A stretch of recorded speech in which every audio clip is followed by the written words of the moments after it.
that the federal government will default on that debt. It would be just disastrous for the United States entirely. Instead, I think, we're more likely to see what we've already seen. We saw and we've seen it more recently, which is the central bank creates money and lends it to the government, so the government can pay its interest, but it's paying interest with dollars that aren't worth as much.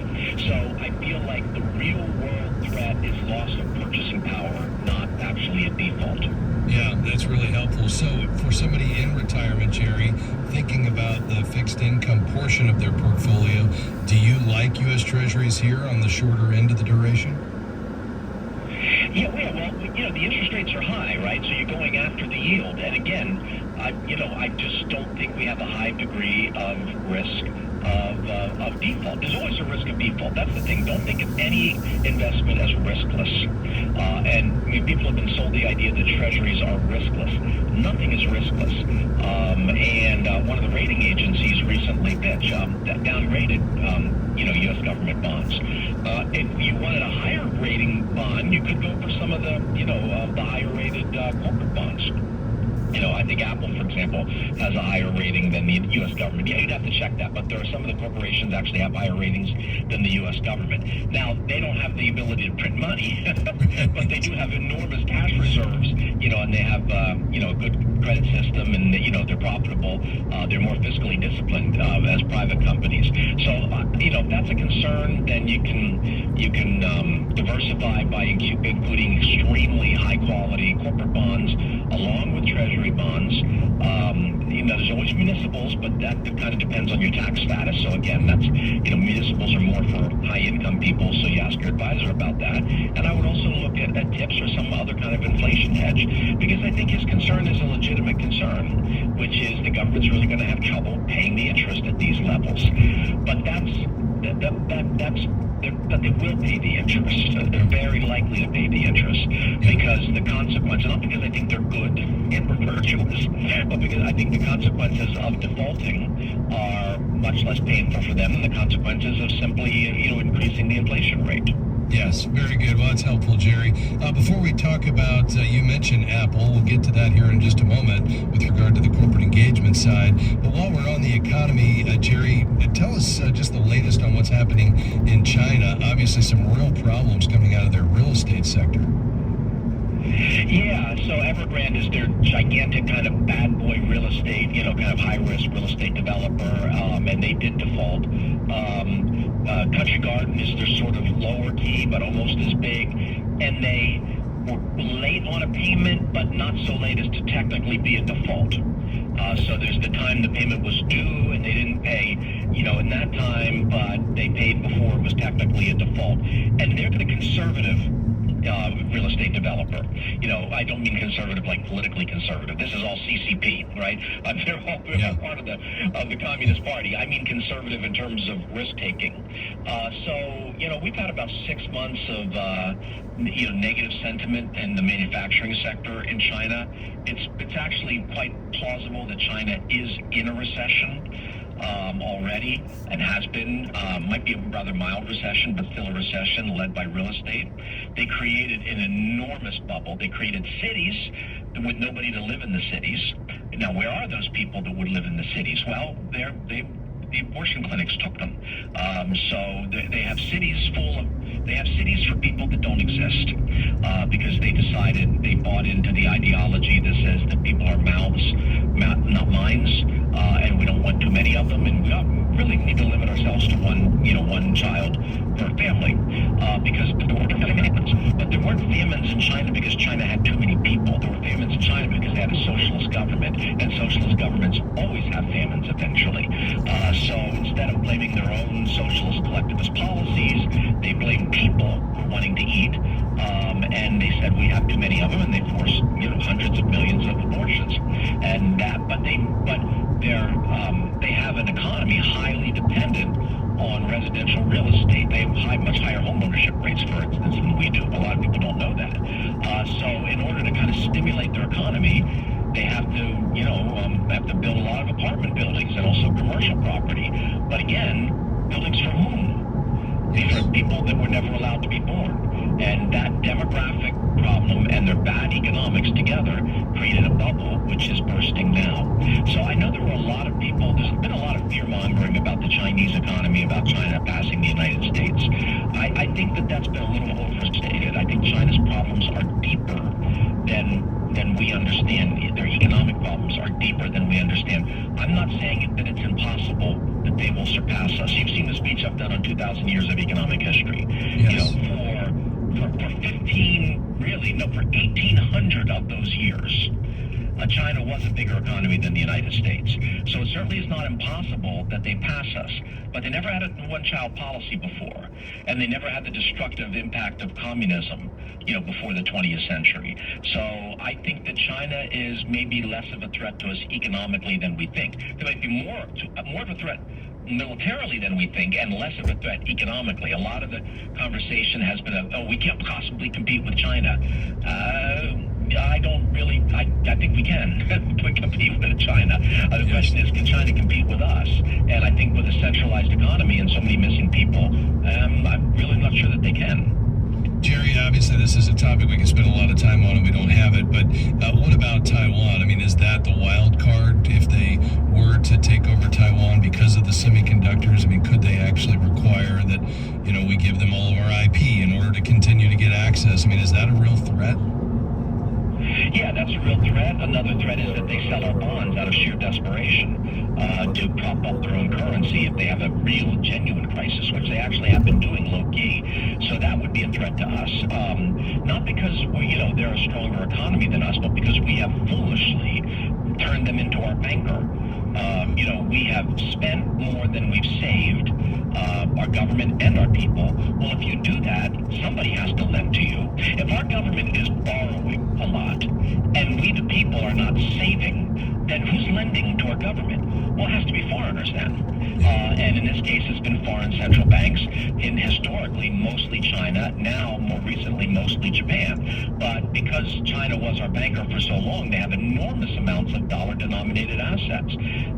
That worries me. That's a genuine concern that they would dump those treasury bonds, and that would cause a decline in the dollar. Those dollars would come back home, and that they would be inflationary. So again, the inflation the situation is more my worry than a default situation.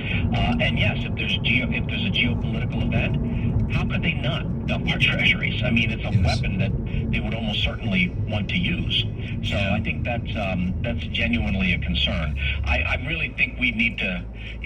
One of the things we're going to talk about in a moment is talking with corporations about how they're dealing with China. Let's do that real quick, Jerry. I've got only about 45 seconds, so just give us a preview. Maybe we can pick it up next week. Well, let's stick with the China theme and the companies. American companies have systemically underestimated the risk of being entangled with China. We now need to get these companies. I'm not saying boycott China entirely. That's a business decision. But prudence would suggest that they have been overly optimistic about what doing business would suggest. I'm not making a political statement here. I'm making a risk management statement. Yeah, interesting, Jerry. Well, obviously, there's a lot more we can unpack on that one, and we'll do that perhaps next week. Always appreciate you, my friend. Thank you for your insights. And you. God bless. All right, that's Jerry Bowyer, our resident economist. Kimberly, I was really trying to get to your call, and I apologize that I didn't. If you want to stay on the line, we'll see if we can get you up first on Monday. We appreciate your call today. Folks, really a privilege to be along with you each day on this broadcast, to encourage you, to bring you truth from God's Word, to help you navigate these interesting times we find ourselves in. I hope you found something today beneficial. Thanks to my team today, Devin, Jim, and Robert. Couldn't do it without them. Have a great weekend. We'll see you next week. Bye-bye.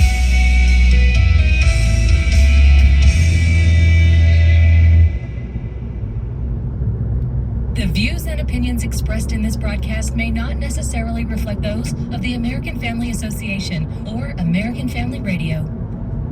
90.5 KTXG Greenville, Dallas. The laugh of a baby. Some only believe that life begins when the baby is born, but that's just not so. Psalm 139:13 tells us that God knits us together in the womb. At conception, the heartbeat begins in the womb, and the unborn baby is able to respond to sounds and touch. That's why it's our duty and privilege to fight for the sanctity of life. Thank you for joining that fight from AFA.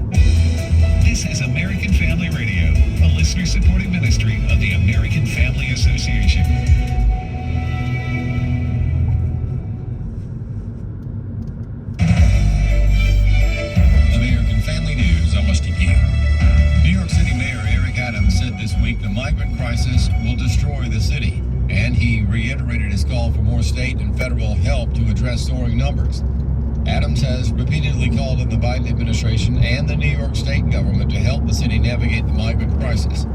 While he criticizes the Biden administration, listen to who he actually blames for the crisis. I'm hearing those who come out saying Eric is right, but don't pick half of what you say I'm right on. Pick the other half. The Trump Republicans created this mess. GOP presidential candidate and former Vice President Mike Pence says that's rich.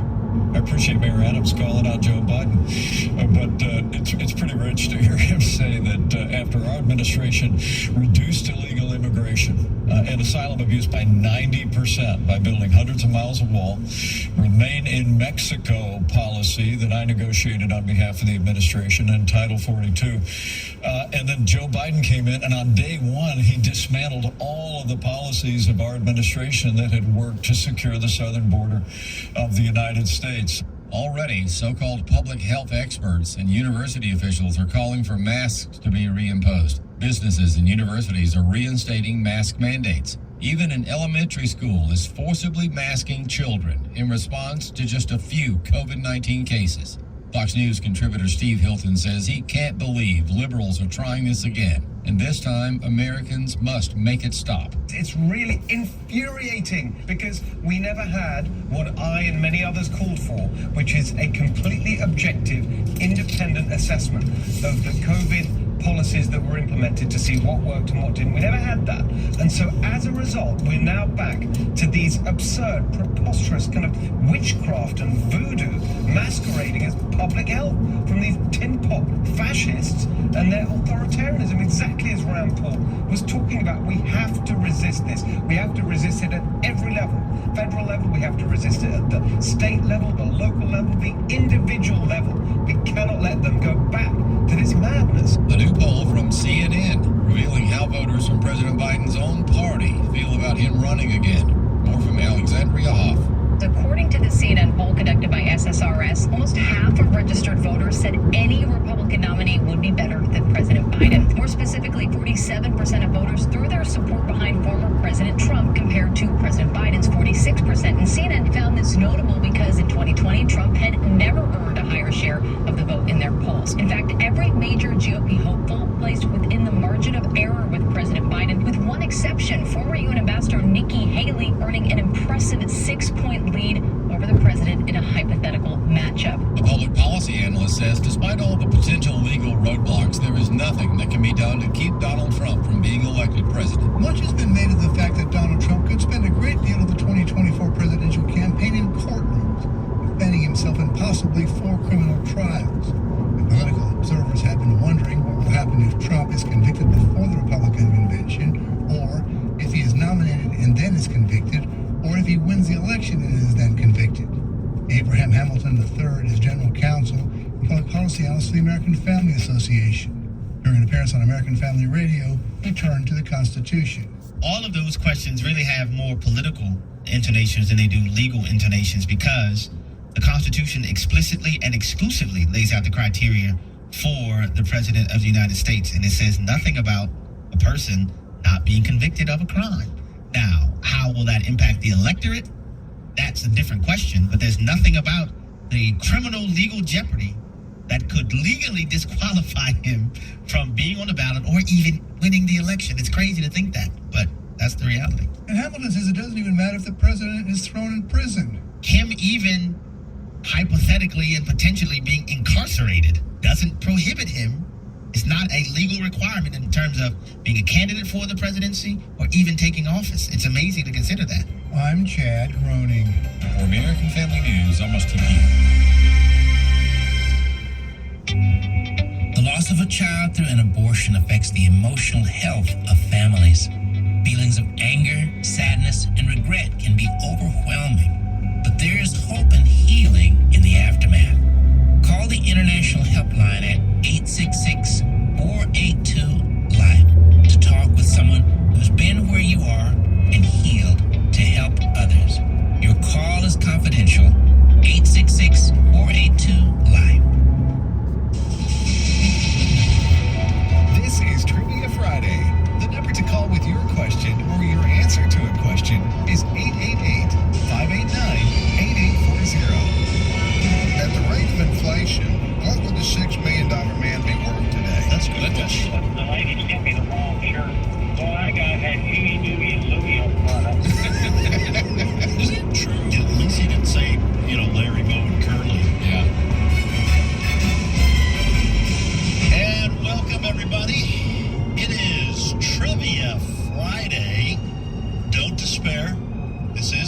Gagliano's voice, but you will be hearing Tim Wildman's voice in a little bit.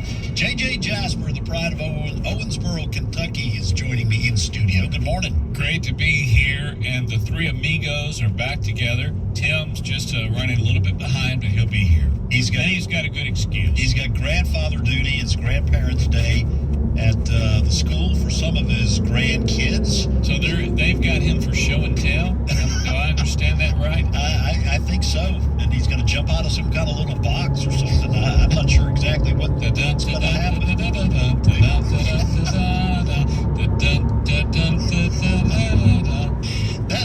I'll just say this. That goes the wild. That's a Tim in the box. By the way, before we go any further, it is first-time callers, so start lining up, folks. Cindy Roberts will get you lined up. First-time callers. If you've never been on the show with us, today could be your day. But that Jack-in-the-Box toy, that to me is still a kind of it's not creepy or anything, but it is still one of those things where you're just waiting for that thing to pop out. It almost always gets me. I think it's a diagnosis for high blood pressure in 2-year-olds, because I can remember my neck getting red and the anticipation / fear and is it coming, is it about to, and then you start to slow the handle down. You get to that last little note, and then dude comes out of there. Yeah. Now, those of you that are under 40, you have no idea what we're talking about, and that's okay. It is, but you miss something with some of those kinds of toys growing up. That's right. If you've never played with a Slinky, if you've never sat drinking Fresca, listening to an 8-track player, you don't know what life is all about. That's right. It's a lot of those kinds of experiences. Hopefully some of those things might come back. Who knows? Yeah, you can get an app somewhere and experience it probably. I think there's you remember the show, the movie Elf? Yes. Plays during Christmas. I think there's a couple of scenes in there with the Jack-in-the-Box. Oh, okay. So at least if some of the younger kids have never played with one, they at least have seen it. They've got a reference. Yeah. All right, folks, so this is how we play Trivia Friday. I have Tim's questions, so when he comes sliding on in here in about a half hour, his questions will be up and running. So we will have 9 questions, and we invite you to call in and answer some, ask, or do both. And here's the number to call for first-time callers, 888-589-8840. That's 888-589-8840. We do ask that our callers be at least 11 years old and up. But today is first-time callers. If you have never been on the air with us, today could be your day. So, JJ, we will ask 9 questions. There's something special about one of those questions. One of these original 9 questions is our mystery question. If you just happen to land on it and answer correctly, you'll hear this sound. The beloved cowbell. That means you win yourself a nice stainless steel AFR tumbler. This really is nice. It's an AFR mug, a tumbler, and they're really nice, and you're going to win that. Now, if a person wants to purchase one, if they don't win today, how do they do that? What's the way they can get to the AFR store? And there are books, there are videos, all kinds of things at the store. Yeah. Clothing. If you want to buy one, go to our store, which is resources.afa.net. Resources.afa.net. I'm just opening up. By the way, if you want to watch, I am holding up, for those of you who are watching our video streaming of this program, I'm holding up one of the kind of the sample travel mug that we have. If you do want to watch the live video stream, there's 2 ways you can do it. You can go to Facebook and search for Today's Issues. That is actually the name of the program. On Friday, we call it Trivia Friday. But so you can go to Facebook and type in Today's Issues, or you can go to our own AFA streaming platform, which is streaming.afa.net. Streaming.afa.net. You can watch the live video stream there of this program and other programs that we have on American Family Radio. I'm looking inside this. I don't think I've ever looked inside thing. It actually has instructions. No, it does not. Yes, Know how to drink out of a tumbler? Please read before use. So I guess some of these make sense. Do not microwave. Okay. You know, there some you of go. those kind of things. Let's just keep out of July the 4th, and the sparks will be a real cheap no. Yes. So keep out of reach of children when filled with hot liquid. Okay, So I guess that's good. some of those make sense. Yeah. Not quite like don't throw out the baby with the bathwater. Yeah. But the instructions that are on those little baby bath things that they have. I saw somebody. They're honestly on there. So I saw somebody posted on Facebook. Those kinds of dumb instructions, and this is a real thing. It was a picture, so this wasn't something that someone created using Photoshop, but it was a pizza box, and on the side of it it says "open box before eating pizza." I just thought, how stupid are Americans? No, it did not. If you're gonna tell them to do that. So, all right. Well, I think we've got all the house cleaning out of the way. Again, the number to call is 888. 589-8840. First-time callers only, please. If you have not been on the show with us before, this is your day. So, all right, I'm going to go first. JJ, you go next, and then I will circle back and read Tim's questions, and then we will go to the phones. All right, here are my 3 questions. First, and this is from my granddaughter Stella, so she came up with this idea. She's been helping a lot. She has. In fact, I'm going to see if I can get her to start writing some of the blogs that I have to write, and she can do it. I just kick back and watch hockey videos. All right, here's the question: the soft drink Coca-Cola was invented in 1886. In what year was Diet Coke invented? In what year was Diet Coke invented? I'll give you within 5 years, but it's easy. You can look it up and get the exact year. Second question: what famous 19th century scientist discovered multiple uses for sweet potatoes, including dyes for textiles, pastes for bookbinding, and molasses? What famous 19th century scientist discovered multiple uses for sweet potatoes? And a true-false question in honor of J.J. Jasper.